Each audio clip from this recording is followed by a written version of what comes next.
መንግስቲ ኢትዮጵያ ኣሎ ዝበሃል ብወግዒ ኣፅዋር ገዚኡ ክትሕረና ክወረና ዳለሎ ኣብ ከምዚ ኩነታት ኤርትራ እውን ነፍሳ ንምክልኻል ኣፅዋር ክትዓጦ መሰላ እዩ ታዲያ መኾስ ሒዛ ክፀንሓ ይትኽእልኒ ኢትዮጵያን የቀይ ባህር አክሰስ ያሳጣው ውሳኔ ማን ወሰነው? ን30 ዓመት ብረታዊ ቃልሲ ኣካይድና ሓመድ ድፋጭኦም ሰትዮም ካብ ኤርትራ ተሰዓይሮም ክወፁ ከለዉ መሬት ናይ ኤርትራ ጥራሕ ኣይኮነ እንተላይ ባሕሪ ዝሕጂ ኣብይ ኣሕመድ ናትና እዩ ዝብሎ ዘሎ ኣካል ናይ ኤርትራ እዩ ሬፈረንደም ዝተገብረኮ ህዝቢ ኤርትራ ነቲ ብብረታዊ ቃልሲ ዘረጋገፆ ብሕጋውነት ንክረጋገፅ እንታይ ትደሊ ተባሂሉ ህዝቢ ኤርትራ እዩ ዝሕተት ምክንያቱ እቲ መሬት ናይ ኤርትራ እዩ እቲ ጉዳይ ናይ ኤርትራ እዩ ኢትዮጵያ ዳ ከመይ ትሕተት መሬት ናቶም ዘይኮነ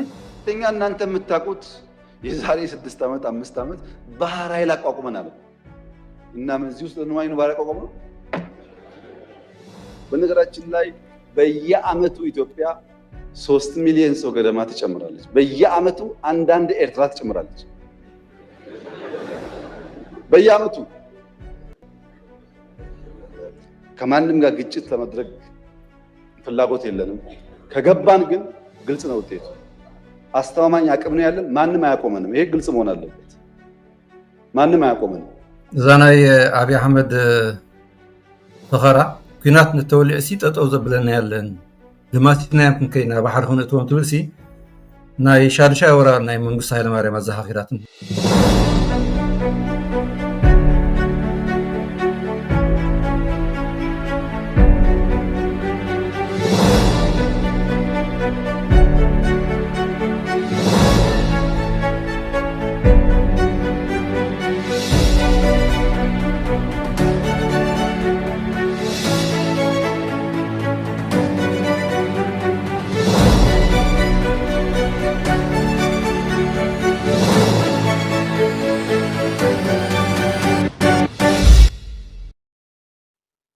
سلام كلكم تخاتلتي فانوس نتورك كمي تغنيو لومي تماداق مايمس أتو برهانة كبرتنساء تملسنا كمالنا خم تقول لجزين نقبل دماء أب كتاي هاقرنا زلو حدشتي معولتات كنزتي كنفتنينا مجمري أتو برهانة كمي قني هنقود حمسا سلام إيل كعب سلام داقماي تراخبنا بعلنا هم الله بوغنكا قرب ምናልባት ኣብ ዝሓለፈ መዓልታት ናይ ኢትዮጵያ ቀዳማይ ሚኒስትር ዶክተር አብይ አሕመድ ኣብ ፓርላማ ወፂኡ ዘረቡ ዘረባታት ኣሎ ብድሕሪኡ ብዙሕ ዘራብ ኮይኑ ቀኒሎ ምናልባት ገለገለ ካብቲ ዝበሎ ኣገዳሲ ኢለ ዝሓሰብክዎ ኣሎ ንዕኡ ሓደ ብሓደ እናሰማዕና ነዚ እንታይ ብዛዕባኡ እንታይ ክብል ደልዩ إلنا حساباتنا كنقمتنا بتقدمتي فيديو كنجمرينا ኢትዮጵያን የቀይ ባህር አክሰስ ያሳጣው ውሳኔ ማን ወሰነው ካቢኔው ይሆናል ብለን የካቢኔውን ዶክመንት ብናገላብጥ የለም ካቢኔው አይቆም አይ የለም ምክር ቤት ይሆናል የወሰነው ብለን ብንወስን ምክር ቤቱም አልነበረ ምክር ቤት አያውቀውም ውሳኔው የለም የኢትዮጵያ ህዝብ ሪፈረንደም ወስኖ እንዳይባል ነበርንኛም ያኔ የኢትዮጵያ ህዝብ ያልወሰነው ተወካዮቹ ያላዩት ቢያንስ ካስፈጻሚ ካቢኔ ያላየው ውሳኔ ማን ወሰነው በሐፂሩ ቀይሕ ባሕሪ ኢትዮጵያ ብዘይ ቀይሕ ባሕሪ ብዘይ ኣፍደገ ቀይሕ ባሕሪ ክትተርፍ ዝተገብረ ውሳኔ ሰነዳት ገላቢጥና የለን من وسينو بارلمنت بايتو ينبرن كابينه ينبرن ስለዚህ ሲ ድወሰኑ ፍሉጥ አይኮነን ህዝብ ኢትዮጵያውን ሬፈረንደም አይገበረን ቀይሕ ወደብ ናብ ኢትዮጵያ ናብ ኤርትራ ንክተርፍ ህዝብ ዘሎ ቀዳማይ ነገር እቲ ኣነ ናይ አብይ አሕመድ መደረ ኣብዚ ሓለፈ 2 ዓመት ትርኢ ከለሃ ገሊኡ ጽላለ እዩ ገሊኡ ስምዒት እዩ ገሊኡ ትዕቢት እዩ ገሊኡ ቁልዕነት እዩ ገሊኡ ድማ ነፍስኻ ምፍላጥ ምክንያቱ ቀዳማይ ነገር ኣብ ዝኽላዕ ዝግብኦ ጉዳይ ናይ ቀይሕ ባሕሪ ካብ ልዕላውነት ናይ ኤርትራ ተነፂሉ ዝኸይድ ኣይኮነን ኤርትራ ነፃ ክትወፅእ ከላ ወይ እውን ኣብ 1962 ብኢትዮጵያ ኣካል ግዝኣታት ክትከውን ከላ ተፈላለዩ ይኮነን ባሕርን ኣፍ ደገ ባሕርን ካልእ ክፋል መሬት ኤርትራን ናብ ኢትዮጵያ እዩ ኤርትራ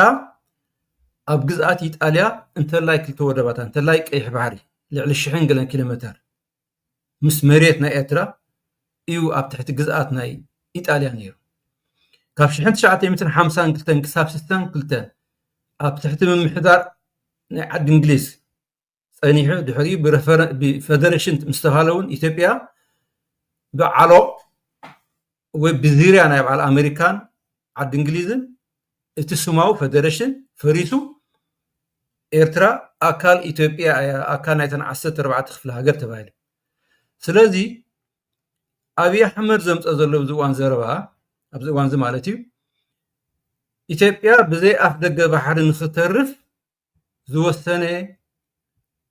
ኣካል ኣይነበረን ሰነዳት የለን እንድሕር ኤርትራ ን30 ዓመት ብረታዊ ቃልሲ ኣካይድና ሓመድ ድፋጮም ሰትዮም ካብ ኤርትራ ተሰዓይሮም ክወፁ ከለዉ መሬት ናይ ኤርትራ ጥራሕ ኣይኮነን እንተላይ ባሕሪ እዚ ሕጂ ኣብይ ኣሕመድ ናትና እዩ ዝብሎ ዘሎ ኣካል ናይ ኤርትራ እዩ ስለዚ በበይኑ ዝርአ ኣርእስቲ በበይኑ ይብፃሕን ዝበሃል የለን ኢትዮጵያ ንቡምልያ ኣብ ትሕቲ ቁፅር እትያተ ነራ ብሓይልና ከዓ ኣምሊስናዮ ኣብ 1901 ከዓ 91 ከዓ ነፃ ወፅያ ስለዚ ከመይ እዩ ናይ ቀይሕ ባሕርን ናይ ካልእ ክፋል መሬት ኤርትራ በበይኑ ዝኸውን እዚ ሎጂክ ኣይኮነን ካልኣይ ብዛዕባ ጉዳይ ናይ ኤርትራ ብ1900 መግዛእቲ ኢትዮጵያ ተፀሪጉ ክወፅእ ከሎ ኣብ 1993 ከዓ ብሬፈረንደም ህዝቢ ኤርትራ ዝሕተት እምበር ህዝቢ ኢትዮጵያ ኣይኮነ ዝሕተት ንሓተሉ ምክንያት የለን ኣካል ናትና ኢኹም ክንወረኩም ኢና ተባሂሉ ን30 ዓመት ኣብ ትሕቲ ቁፅሪ ምትዮምና ብሰላማዊ መንገዲ ምስማዕ ምስ ኣበይ ኮይና ብሓይሊ ብረት ካብ ኤርትራ እንተላይ ባሕራ ስዒርና ውፅና እዮም ስለዚ ከመይ ኢሉ ሕጂ ናይ ባሕሪ ጉዳይ ንበይኑ ተነፂሉ ካብ ክፋል ናይ ኤርትራ ከይ ካብ ልኡላውነት ናይ ኤርትራ ክሕተት ዝግባእ ከምኡን ድሕር ኮይኑ እሞ በዚ ሕጂ ኣብይ ኣሕመድ ዘቕርቦ ዘሎ ምጉት ወላ ይወደግ እውን ሕጋዊ ይኮነን ከኣቱ ይነበረን መንግስቱ ክምለስ ኣለዎ ይክብል እሱ እዩ ዘስምዕ ምክንያቱ ኣብ 91 ፈትዮም ዘይኮኑ ከይፈተው ተሳዕረም እዮም ወፅዮም እንተላይ እቲ ባሕሪ ኣካል ናይ ኤርትራ ኮይኑ እዩ ልኡላውነት ተባሂሉ ስለዚ ከመይ ኢሉ እሞ ህዝቢ ኢትዮጵያ ክሕተት ህዝቢ ኢትዮጵያ ሕተትን ሬፈረንደም ዝተገብረኮ ህዝቢ ኤርትራ ነቲ ብብረታዊ ቃልሲ ዘረጋገፆ ብሕጋውነት ንክረጋገፅ እንታይ ትደሊ ተባሂሉ ህዝቢ ኤርትራ እዩ ዝሕተት ምክንያቱ እቲ መሬት ናይ ኤርትራ እዩ እቲ ጉዳይ ናይ ኤርትራ እዩ ኢትዮጵያ ዳ ከመይ ኢላ ትሕተት እሞ መሬት ናብቶም ዘይኮነ ኢትዮጵያ ክትሕተት ኣይትኽእል ምክንያቱ ዝእትዋ ኣይኮነ ትቀበሎ ኣይትቀበሎ ከማን ንሕና ብሓይልና ኣረጋጊጥና ኢና ሕጋውነት ምልባስ ከዓ ውድብ ሕብራት ሃገራት መስርሕ ሬፈረንደም ተካይዱ ተፈሊጡ ኣብቲ እዋንቲ ነዛና ኣብይ ኣሕመድ ፍሹል ምጎተ ነጋሶ ጊዳዳ ናይ ኢትዮጵያ ናይ ኢህወደግ ፕሬዚደንት ዝነበረ ብኣካል ተሳቲፉ እዩ ኣብ ኤርትራ ኣብቲ ሬፈረንደም ተዓዚቡ ልኡኻት መፅኦም ስልጣን ኣብቲ እዋን ሒዙ ዝነበረ ኮኒ ኣብይ ኣሕመድ ይፍለጦ ኣይፍለጦ ምናልባት ቆልዓ ነይሩ ክኸውን ይኽእል ብቲ እዋንቲ ይፍለጦ ኣይፍለጦ እቲ ስልጣን ሒዙ ንስርዓት ደርጊ ፀሪጉ ስልጣን ዝሓዘን 27 ዓመት ኣብ ኢትዮጵያ ምዕባለ ድምፂ ጥፋ ድምፂ ብዘየገድስ ብዓለም ተፈላጢ ዝነበረ መንግስቲ ኢትዮጵያ እዩ ሕጂ ድሕሪ 30 ዓመት ኣየድመፅና ንሕና ህዝቢ ኢትዮጵያ ኣይተሓተን ሰነድ የለን ባይቶ የለን ክብል ከሎ እቲ ኢህወደግ እንታይ ዝገብር ነይሩ 27 ዓመት እኮ ኣብ ኢትዮጵያ ንኢትዮጵያ መርሒ ዝኸይነበረ ነይሩ እዩ ስለዚ ንሱ ዝባረኾ ንሱ ዝኣምነሉ ንሱ ዝፈለጦ ይተዋሂብ ስለዚ ኣነ መሰረት ዘለዎ ምጉት ኣይኮነን በዚ ዝደናገር ሰብ እንተልዩ ዓሻ ጥራሕ ክኸውን ኣለዎ ስለዚ ሕጋውነት የብሉን ውድዓውነት የብሉን ንህዝቢ ኢትዮጵያ ንሓተሉ ምክንያት የለን ህዝቢ ኢትዮጵያ ይፍተዎ ኣይፍተዎ ስልጣን ዝሓዘ ስርዓት ነይሩ እዩ ኤርትራ ሓራ ክትወፅእ ከላ ከዓኒ ዓሰብ ተፈልያ ኣካል ናይ ኢትዮጵያ ኣይነበረትን ካብ 1945 እውን ኤርትራ ካብ ትሕቲ ጥልያን መግዛእቲ ጥልያን ክትወፅእ ከላ ናፃ ሃገር እያ ነይራ ናፃ ባሕራን ዝሓጂ ዘላ ልዕላዊት ኤርትራ ነፅያ ነይራ ስለዚ ኣይሰለጠን ምስ በዓል ሊብያ ምስ በዓል ሶማል ናፅነት ኣይተዋሃበትን ስለዚ ክትጎብጣ ከላ ንኤርትራ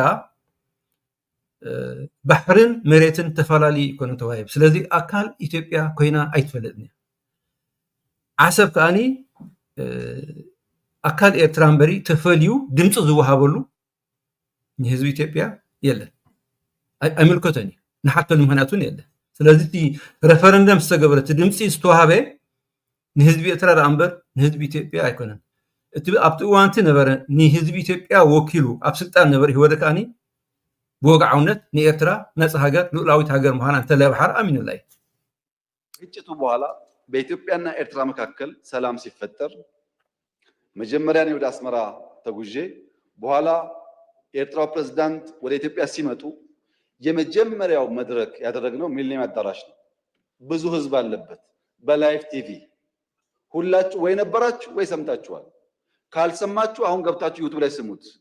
የመጀመሪያው ስብሰባ አሰብ ነው የሚለው እሳቸው ባሉበት ለህዝብ በሚገባው ልክ የረሳችሁን ለማስታወስ ብቻ ነው። ኤርትራ ስመላለስ አስመራን ካየው በኋላ ከክቡር ፕሬዝዳንቱ ጋር አሰብ መሄድ ፈልጋለሁ ብዬ አሰብ ሄጄ ነበር።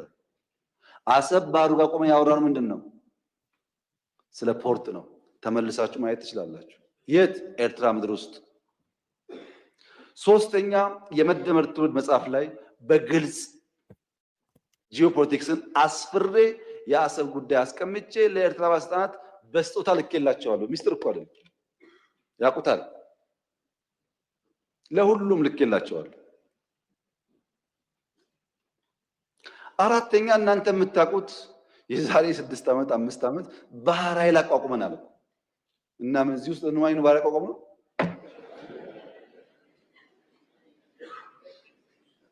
እዛ ዝበላ ድማ ስና ኤርትራ ተሓሓዝ ነገር ኣለዋ ሕጂ ናባት ንጹር ተዘረባ ኣነ ሕጂ ኮንኩን ጀሚሬ ዘረባ ዓሰብ ምባል ሽዑውን ኣብቲ እዋንትን ኩላትና እውን ኣሰንቢድና ነይሩ ተዘረቡ ኣነ ኢሳያስን ክንፈቐር ከለና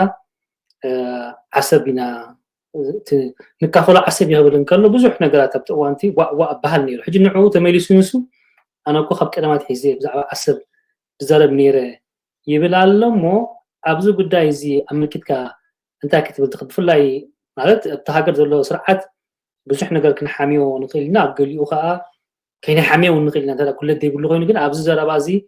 ቀደማት ሒዙ ከምዚ ክብል እንከሎስ መምርሒታት ክወሃብ ኣይነበሮን ዶ ካብ ቀደማት ሒዘ ይዛረቦም ነይረ ከም ዝብል ነይረ ይኽብል እንከሎ ብውሽጡ እውን ከይደረኸቦም ነይረ ይኽብል እንከሎ ንሶም ኣቐዲሞም እንተዳ ከምዚ ይብል ከም ዝነበረ ንሕድ ፈልጡ ነይሮም ኮይኖም ዝከኣል ነይሩ ዲ መምርሒታት ክወሃብ ወይስ ሕጂ ንሱ እዩ ተገምጢሉ ሓድሽ ዘረባ ዝዛረብ ዘሎ ብዛዕባ እዛ ጉዳይ እዚኣ እንታይ ክትብል ትደሊ? እንታይ ምስለካ ሓደ ምስሊ ኣሎ ወደን ከይሓምያስ ዘይተወደን ዝበሃል ምስሊ ኣሎ እዘን 3-4 ነጥቢ ዘቕረበን ትርጉም ዘለዎን ኣይኮነናይ ንኣብነት ሓይሊ ባሕሪ ቀዳማይ ነገር ነቲ ባይቶ ናይ ኢትዮጵያ ሲ ክሳብ ክንደይ ንዕቐት ዘለዎ ክሳብ ክንደይ ዝንጥሎ ዘላፊ ዝኾነ ኣቀራርባ እዩ ዘቕርቡ ናቶም ስለ ዝኾነ ድሓን ንዓና ዘገድሰና ግን ናይ ቆልዓ ዘራርባ እዩ ኣብዪ ኣሕመድ ኣ ዝበሎ ኮኒ ጤል ዘይተበልዖን ኣብዪ ኣሕመድ ዘይተዛረቦን የለን ኣብዚ 2 ዓመት ብዙሕ እዩ ተዛሪቡ ወላ ኢሳያስን እኮ ኢሉ መደመር ኢሉ ሕጂ መወዳእታ ክጅምር ሓይሊ ባሕሪ ቂምና ፀገም የብላን ሓይሊ ባሕሪ ክቕሙ ይኽእል እዩ ናይ ጠፈር ክበር ይኽእል እዩ ሓይሊ ባሕሪ ምቋም ማለት ግን ዓሰብ ክትወሃበኩም እያ ባሕሪ ክወሃበኩም ሓላልኩም ስለዝተባሃልና ኢሉ ዘይነገረና እንድሕርኩም ተባሂሉ ሓይሊ ባሕሪ ምቋም ዓሰብ ናትኩም እያ ማለት ኣይኮነን እንድሕር ከምኡ ትርጉሞ ኮይኑ ማለት እዩ ሓይሊ ባሕሪ ክቐሙ ይኽእል እዩ ገሪምና ነይሩ ባሕሪ ዘይብሎም ስለምንታይ ሓይሊ ባሕሪ የቕሙ ኣለዉ ኢልና ንሓስብ ነርና ግን ናቶም ጉዳይ ረዲሃኒ ድሕር ከቐሙ ዘልዮም ከቐሙ ይኽእል እዮም ሓይሊ ባሕሪ ምቋም ማለት ግን ዓሰብ ወይ ባሕሪ ናይ ኤርትራ ተዋሂብኩም ማለት ኣይኮነን ከምኡ ዝበሃል መግለፂ ያቐርበ ንሱ እውን መንግስቲ ኤርትራ ወይ ኢሳያስ ባሕሪ ክህበኩም እየ ስለ ዝበለና ኢና ሓይሊ ባሕሪ ቂምና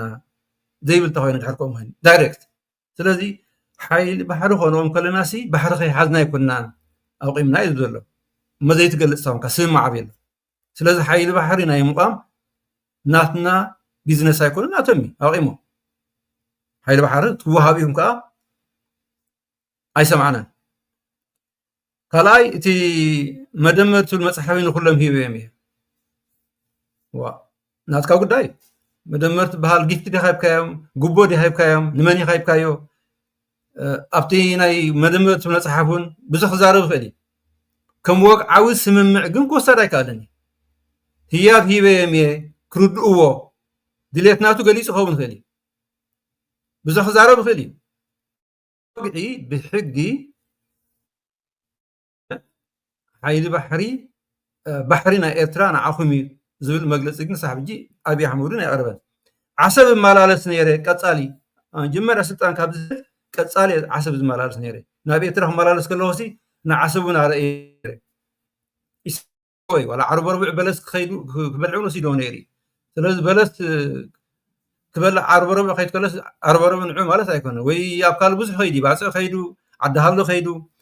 إسحاق سنو بعلو عبد الله كهات كيت قليها إلوي عبد الله كهات كيت ولا أبي أحمد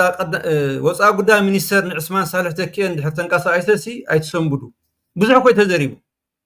ولا مسنا إسحاق زبل حويس كون هذا حزبنا خلت حزبي كونان أبي أحمد عبد الله كه أو ناي كل تفقرات مجلس سواهيبي أب قدي هاجر أب لونة هاجر أب أيه بحرجن إذن سمع فري من أين عصب ناتكميو زبل مجلسي كساب حجي أي سمعنا نحنا تتقارن نيرنا السبزي بإيده وانينو كلت حزبينا أي كسرنان عبد الله كابصح سلطان هبكا بسلنا برس حانتي دي قبرا دلي بأف تزربن بصحف زختم من جنب بيني سلازي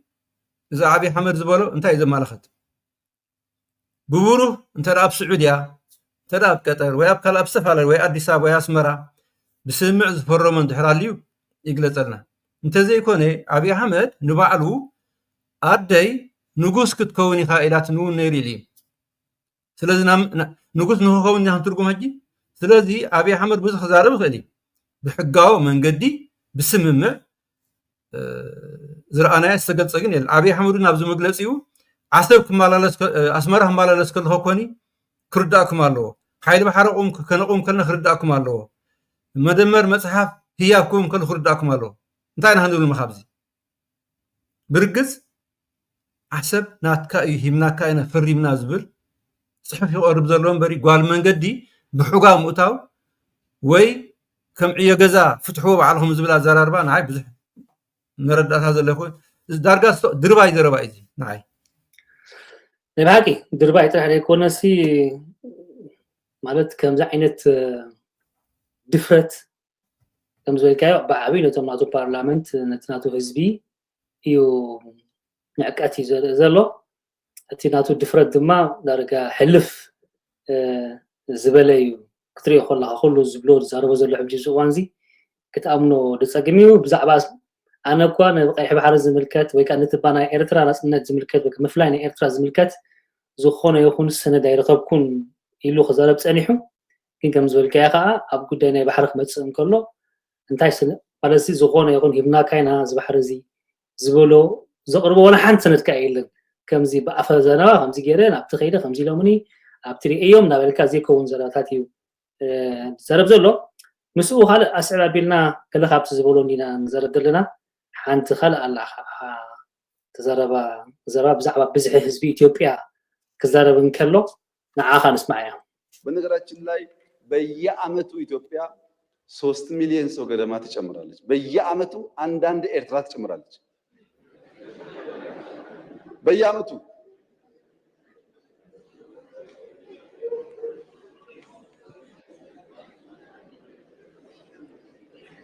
እና ኢትዮጵያ በየአመቱ ሀገር እየጨመረች ትልቅ የሆነች ሀገር ካደገች ምን ትሆናለች ከተባለ ካደገች ታግዛለች ሌላም ካደገች ትረዳለች አሁን እኮ ያደረገች ነው ስንትና ስንት ስደተኛ ተሸክመን የለም እንደዚህ ዛሬ ሳናድግ ብድዒ ሃዚ ካብስነ ፍልጠት ውን ዝወፀይ ንምንታይ ትልካኒ ብርግጽ ንሕናን ኢትዮጵያን كنا أدخلنا 91 إثيوبيا درجة 5 مليون يمنيرنا قطرنا واحد ينير هجبت قطر معباين موحد انتا يزوم تصوزر له هجي أبزا مجلس ذهبا أو عمل 3 مليون نوسخ نحن هزبي تراجنا يوسخني أوكي طب كم زين وصل فلقينا ذلنا سلازي نبلزلنا تجعلنا ون سلازلنا نبزح تليناسي تموجت نقرب زلنا نقرا بتنا هنحجز إنا إذا بزلنا محجازهم تلفنا إذا من أقرأ من أكيبهم صنت زبلنا صبنير أدلناني محجازكم سي يسنح لنا أقرهم من إيدكم أكيبكم وحزاد بزحدهم وحدات ناتكم بالعينان ولا مزلنا نحنا أني موحلنا مزحنا ذيك أنه أنا يكون ويون حجزنا بزحي زبيه بلنا المسافة بنا يبلنا وي تمرعونا يبلنا وي أوداتكم هاونا يبلنا وي والدنا وصدنا يبلنا انت إذا أنه أزر الحجني أبي أحمد قدايناتنا أبزي بزحنا بخينات بسدات كم تزد اللي نبزح خمزي لنا زيك حالي إذا نوجد له كده فينا نحمي مهناتو كل ما نسي لعل حدا من اللي تستريد ذله مبزحته أكول زقبوه أب إرتران تزهلو هاجر أقولت أنت زي هلو إذا بكينات استفاء أب 9 شمنتين كسب كل تشة إذا بكينات تقرأ أبكال وليد تزخون سلام تزهلو تفاري تزخون وطر حزبنا مبازحه كندي تبعون كونا ينخلنا مناطق أقامنا كارنا مبينين هجي تزقرم بس حزب سلازل ناسي نتم بس حزب زي بلو كنقبت أمينا كنقبلاتنا بحرية دلنا انتهي مالتي هجي واحد بس حزب زلوان هابتامات واحد بس حزب زلوان ني بس حزب زي بلو حق زي سلازي بس حزب سلازلنا نحنا أنا حقست سلازخونا بزحا سدتني هات قابلنا سلازلنا يدلنا حزب إثيوبيا تدخي ولا بس حزبي هالوم تدخي ناي مبزحهم كايكونن أبي إثيوبيا فتحت سلازي اللي ناي بهرات قجة سلازلو ناي سلطان وددر سلازلو مقرحة ناي هابت سلازي اللي بحرون سلسان يكون زير عبي أحمد قن كنت إذا أكل حزبي تا 230 مليون إذا أكل حزبي بزي بحر خنبرايك إلينيو تقول مقت زارب سلازي حزبي تراون وحور سلازخوني بينو خنبرايك بؤني أقول لكم تزبل صح محاشي حزبي تراسي بس حزبي يبلون منقس يبلون قوام يبلون سلازي كم منقس خينين تطوق بلايكين سلازي مسي إثيوبيا يحشو ازي تزراربا إذا قلنا عم زملكتا يكون بعلنا لنا يو صقمناتنا لنا بعلنا لنا يو سلازي كتبل عدل خباقم بحسي زاقرات بلا أنا أبي أحمد سلازي متأسار يبلون تايمو 3 مليون تخونا نسو 230 تخونو نعنا هقوبتنا ويون بزح بس حزب سلازلنا سدتنيها سلنقبل سدتنيها مقبلنا إثيوبيا كوني بسبب نطرحهم كسر أيكالني زرو حلو نيري أشحات أبيت هصحفت قبل سنة محبرات كندز أغلو سدتنيها تالو تبايلون مسدتنيها دي زوهاب نوعهم زبلعون كندز عرب مثيلنا سلازي إثيوبيا بس حزبي بزح سدتنيها سلتقبل ملكتنا ديمقراطي ملكتنا معبالي ملكتنا سبعونت أيكون سلازي كندز بزح يبزح حزب إثيوبيا كندز بزح يبزح حزب إرترا ناب بحري يقبأنا إزبرقن كوسد أيقبان قرب مودا حانت لا زبالة زربا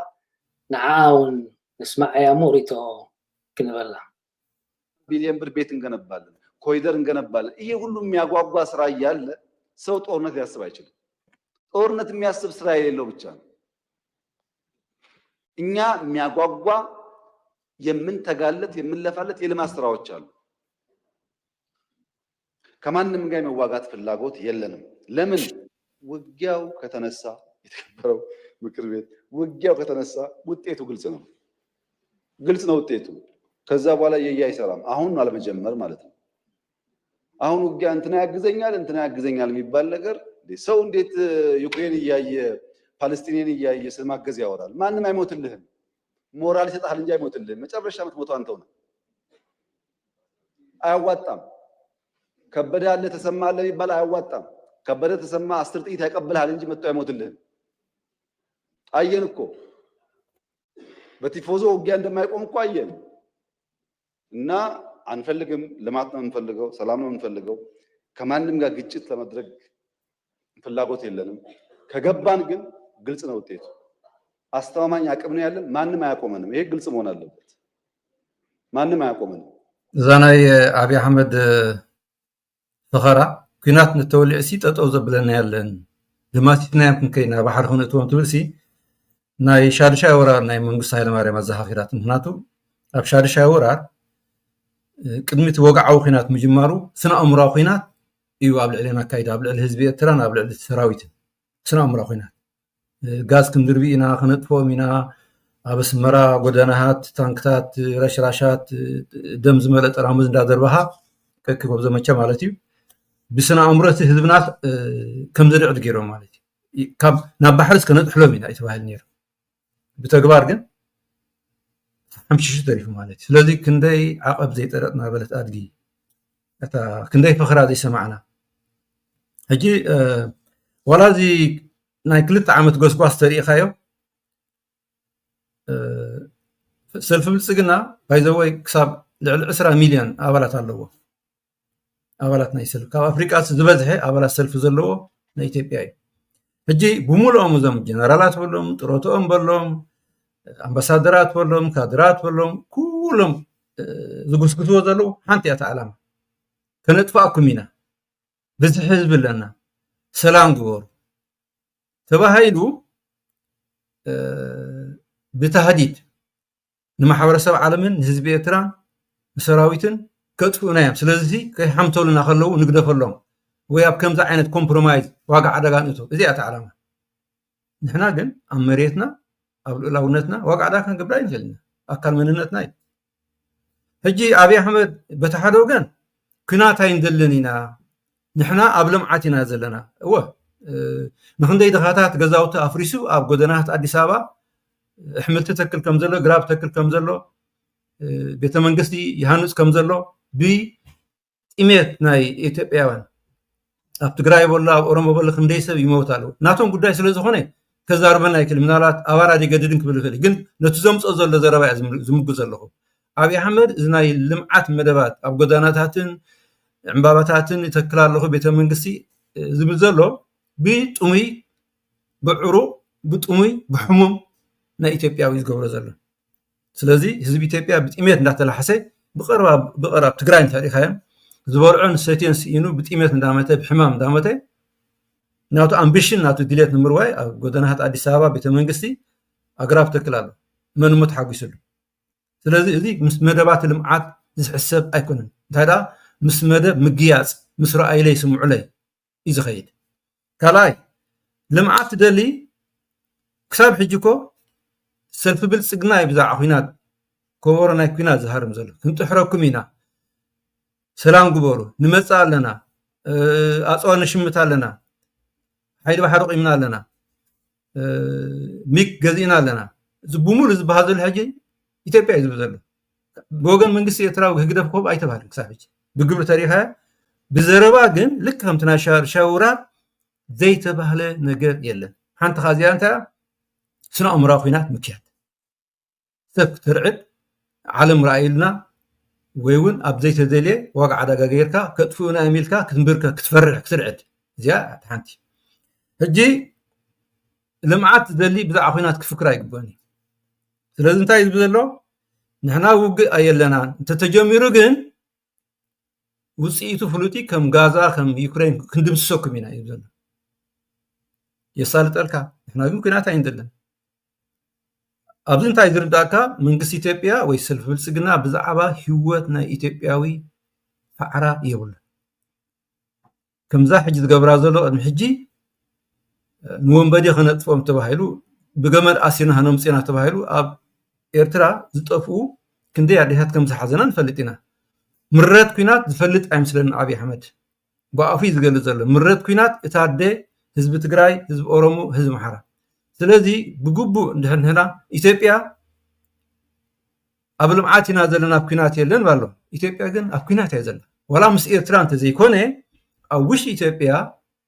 كينات أقارصو أيفلتني أبي أحمديو درونات انت لا كينات بنفرت غيرون حزبي أمحاران أورومون تግራይ ንጭፍጭፍ ዘሎ ስለዚ ወላ ኩናት የለና አንተ በለ ኢትዮጵያ አውሽታ አኩናት ያዘለ ስለዚ ተጋራጮ መግለጽ ዘለዎ ስለዚ ፈኸራ ይወት ሓሎገን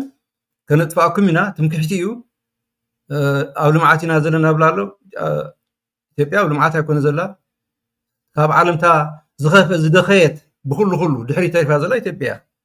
ወላ ናቶም ክንዛረም ተዘይ ደለና እቲ ዝብሎ ዘሎ ግን ልምዓት ዘይኮነ ኩናት ዘሎ ኩናት ዝውጅ ዘሎ ንስዩ ዘይናቱ መሪያ ዘይናቱ ባሕሪ ዘለኻ አብይ አሕመድ በር ብወገን ኤርትራ መሬት ናይ ኢትዮጵያ ሓተተትን ኣይ ባህገትን ኩናት ዝውጅ ዘሎ ዘፈራርሕ ዘሎ አብይ አሕመድ እዩ ኩናት ተጀሚርና ኸኣኒ ከነጥፋኣኩም ኢና ባህላሎ ኣምላኽ ሓገዘና ንብል እንትኾነ ግን ኩናት መሪር እዩ መንዕወት ንኩናት ኣይንብህግን ኩናት ጠጠክብል ከም ዘለዎ ንፅዕር እንተዳ መፂ ግን ንሕና ንልእላውነትና ክንከላኸል መሰል ኣለና እዚ ከዓ ሓደ ስንፍና ናትና ኣሎ መልሲ ክወሃቦ ግብኦ ነይሩ እዚ ናይ ፕሮቮኬሽን ናይ ምድፍፋእ ናይ ምንዓዓብ ናይ ምድፍፋእ ዝገብሮ ዘለና ኩናት ክክሰሱ ንግብኦ ነይሩ ካብቲ ቃላቱ 100 ቃላት ዝበሎ ወይ ዳ ከሳስስ እዩ እምበሪ ኣብ ማሕበረሰብ ዓለም ቀሪቡ بمولو اتن خينات نلقلاونات نمثلنا هزبي زلنا أس زبول أبي حمد أمنا 3 مليون يبلكمون شركاماتهم صرفون بزح سو مثل زلوا بمولو دي سبستانا يسلف بالسجنان تلا أبي حمد أبز خلت عمل زبولو بجوبو تسنيدو أم محبر سب عالم تحتولن خصوصولن يجبوا من ير حما ناس لو زلقن بسنك سنكو فات حزاناتنا إثيوبيا هذا خابتي سلف بالسجنان كارث متشادنهم ليتن معات الزارو سقمتا يوصلنا أب برو أكتيف نازلنا قبل ما نسترحنا تمري نحنا سقمت خنوس الجبانة سقمتي كيف والله خلنا تزبلو ملسم ما هبزي كونسي بوجو خصوصا أب حق أربن قبوا من يرجن حمانا ناوت لازلو زي خان عنا سكفنا مناتب إتراك وام بايتو حقت لذيله زبل انتبهوا كم زخدو خدلو نحنا ون أكندن لاونتنا نهاجرنا نهزبنا أتوكلنا نقالس بسنك تبي ترازلو شوف أنا سرعات نقع بدقة خمسة أتونا نخومس لزلنا أنا بزخلو زي عند رابس حمزلو زبلا راي زلنا ما تصبع الله تي خصصني روي ما أتصالي كنت نسقبر زلو أب تفاعلي ودوع تاجا تقولنا كاب تفاعلي محمد سو علم زقبر زلو نقات وسقط كحبر خصص نيرو برمسي وهذا اللي بالصحف جن السوق كل كينونا يرأين قال جن أبتي نحنا خم أبتي دليت في تحز بارد تقاوم وزبهل نسون ولا بقى أبيدنا ولا حنت تديها اللوه جن أب مجلس تتموسا نتنقرات نحوم بقى مخاولة على بقول لها ونكتسحف تطريقها كموتات دخمتاتون زرع اللي جزيز اللي غين سمعني أبرسيون أب إثيوبيا كنا نسرحنا بتسابق كنا نسرحنا تبعيل بس حد تقبيتون أبزلو الأوان يتقاوموا مزن السوزلو زلو أب قمة يتخا مزقة سال نسو بزعبة حزب إرترا بزعبة هاجر بزعبة إرترا بزعبة كله زبلو زلو بقمة يتخا نتي كم عين تقاوموا أول سابق يعني مسوق سريح مز كم زعين السبك سريح زبلو انتهي من الوقت لك ايوا طبوحتي نسو ترى هذا يكون نحنا وشتي اتراهونكا بجكاتي منستر زينا وكال انا هقدف بعد اول سعيد زبلو زماري تزي كوين قال وقعوا مجلسي ترر زبلون اي وهابني انت تانا منستر زيناي حيال مجلسي اب غزيو نطب زهرن مجلسي مرسي ايتوهابن ابز قرباهم كمان حايش ግን ብዙሕ ዕድላት ሓሊፍና እዩ ሓደ ካብቲ ንኣብይ ኣሕመድ ዘሰራስሮ ዘለውን እቲ ግልጽነት ዘይብሉ ንሕና ከይተነገርና እቲ ኢሳያስ ኣብ ኣዲስ ኣበባን ኣብ ኣስመራን ኣብ ካልእን ከይዱ መስመር ስሒቱ ወደኸደኽ ዘበሎ የሻደኑ ከም ዘሎ ንፈልጥ ምክንያቱ ከይተባሃለስ ክብል ኣይክእልኒ ወይ ኣጋኒኖ ክኸውን ይኽእል ግን ካብቲ ብኣፉ ዝበለ ኢሳያስ ሓደ ካብትን ኢትዮጵያውያን ዘሻድኖምን ተስፋ ሂቦም ነበረ እዩ ሕጂ እውን ማይ ሓለፎን ንሕና ከም ደለይቲ ፍትሒ ኣብ ኤርትራ ነፃ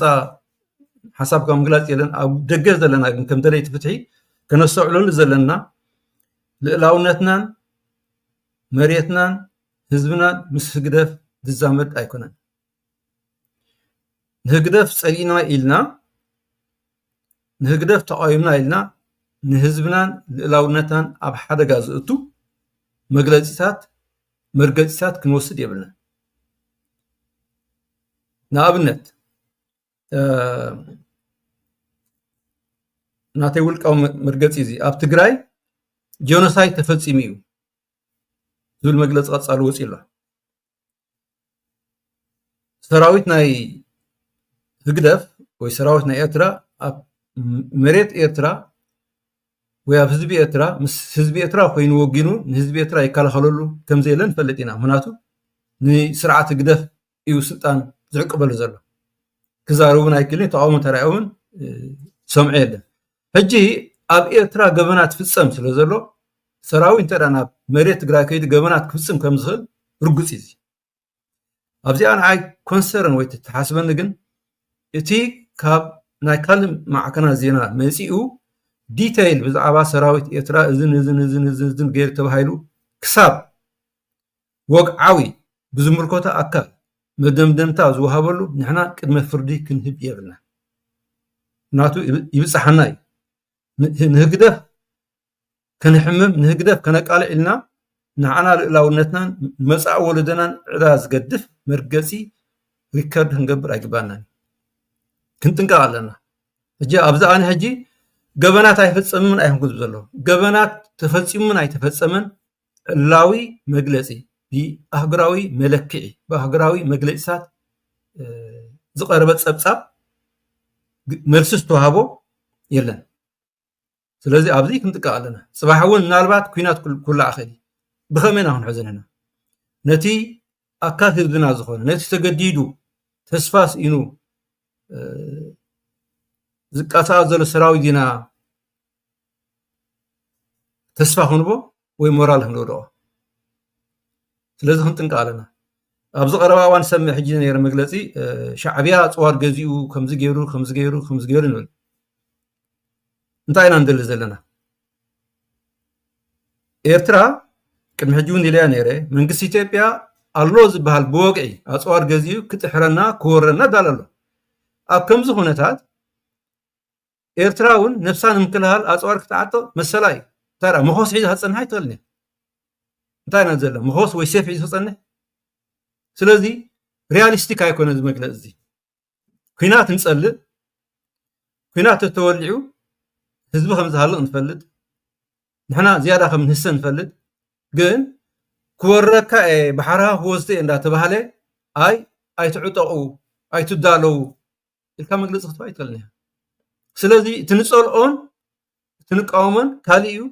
ኣብ ጉዳይ ልእላውነትናን ህዝብናን ብደገን ዝመፅእ ወራሪ ሓይሊ ከዓኒ ንሕና ክንቃወሞ ጥራሕ ዘለና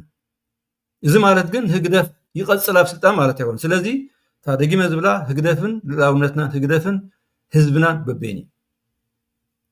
ስለዚ ኣብዚ ጥንቃቐ ይሓትት ብክልተ ክፅፋዕ የብሉን ሰራዊትና ብክልተ ክፅፋዕ የብሉን ልእላውነትና ኣነፃፂርና ክንፈልጥ ኣለና ናትና ስንፍና ነቲ ኣብ ኤርትራ ን34 ዓመት ህዝብና ዝረገፅ ቁጠባና ዘዕኑ ዘሎ ክንኣልዮ ስለዘይከኣልና ኣብ ኤርትራ ሕጋዊ መንግስቲ ክመፅእ ስለዘይከኣለ ንሕና ብደገ ከም ንከዓብ ከም ንነዓቕ ዝገብረና ዘሎ ናትና ስንፍና እዩ ህላወ ናይቲ ብዘይቅዋም ዘመሓድረና ዘሎ ስለ ዘለ እዩ በዓል ዲና ሙፍቲ ወይ ካልኦት ኢትዮጵያውያን መግለፂ ዝሃብዎ ኤርትራውያን ናፅነቶም ይጠዓስ እዮም ካብ ኤርትራ ካብ ኢትዮጵያ ምፍላዮም ይሕዝኖም ክፍለዮም ደልዩ ዝበልና እዚ ምክንያት ኣይኮነን ኢሳያስ ሓደ ህዝቢና ምስ በለ ገለ ኤርትራውያን ባንዴራና ኢትዮጵያ ሒዞም ተደምረናል ኢሎም ካብ ዝኸፍእ የለን ስለዚ እቲ ሕማም ፀገም ኣባና እዩ ዘሎ ኣብ ኢትዮጵያ ጥራሕ ኣይኮነን ኢትዮጵያ عبدان اللهم سخران اللهم تنكحت اللهم قل نحنا نسعرره نحنا نخفت أفدقي نحنا نعد مسألة أون بسنفنا نالو أب إتراون فتحن منقستن قوام تزهلو كسابك نزا أيم تدفرنا نمو تعيو قزا ناباناي تنا إتيبيا ورار كالخال كم صعبين قدام ريالنا قرم يا نسيو تي هاجر مالت بنوصر أنصار إرترا أنصار مريت إرترا أنصار حزبي إرترا راس زربان كله حدا بوليتيكا وحيل وي منغستي كم إرتراويان دخون يكون نجر كنقبلو عين خلينا ولا عمنا دروت كان تكون انت واحده مسكم عينت منغستي كدنا غصنا عين خلينا ابغليو والقصات كون يخوليا ما فيسبوك اب تيك توك إرتراويان زبلو نتيناي أبي أحمد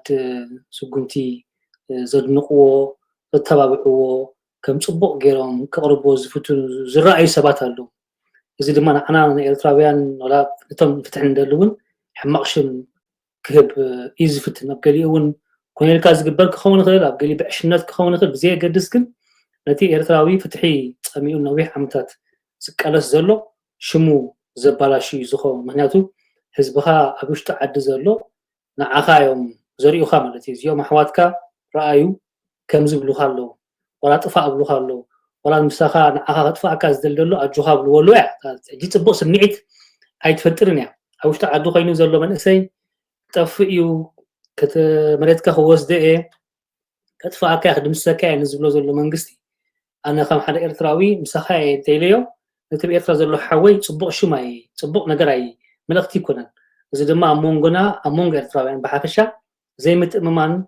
أبن حديث كم مفل الله زيارة ندع بيو كخيل كم زغل كبدأنا كخالوس لازم نزنا جرزي نحاسب لنا قال يوم تدا زيو كلنا خينهم بس جابهم ديو بعشنتهم ديو تدا خمس بلو خينهم تتقاوموا الزبهال بحر دمسي بعاب دمسي أبزو قد عايزين نصور زخونة ملقتي كحلف كخالو من هذا زجاجنا جرات يلا حدا منجستي توريري انت زبنيت صقام مغونير ابي احمد يترا وكا هدف اب غداي ايدي تولمو انا غرمس خبيت زبنيرو حدا استخال مغون نسو مالتي اذا كن زي ملكتو مريت زي ملكتو بوتا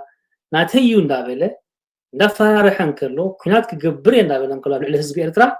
نقوم عينت منغستي سيلكا خطريو هتقعلو كن قبول كخونا يكلني بزخونه يقوم ملكعمو ابز غداي زي مرغصينا قصالي كنا ننصر لنا من هاتو أبن حدناون زي متأمانات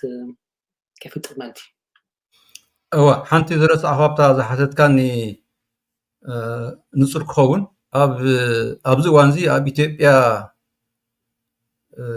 بوتا حيزوم أوشي تبيا تحقيفهم أبي أحمد أنصار منقستي أترا وي أنصار قدف كن سلفينا وي كن عواتنا زبط بتكبر عنه يدقفون مسلسل مهنيات أبزخ نصر زلو هقدف كإلا أبي تراه فتحن سلامن قوام منقست تكدن طعم يبلين أبزا هم وزيا أبزا وانزيا إتي لو مصباح كتحروكمي بحركم كوسدي كوغبطوكمي حقاوانا يكونكمن كتفليو أيفقدنا لكمن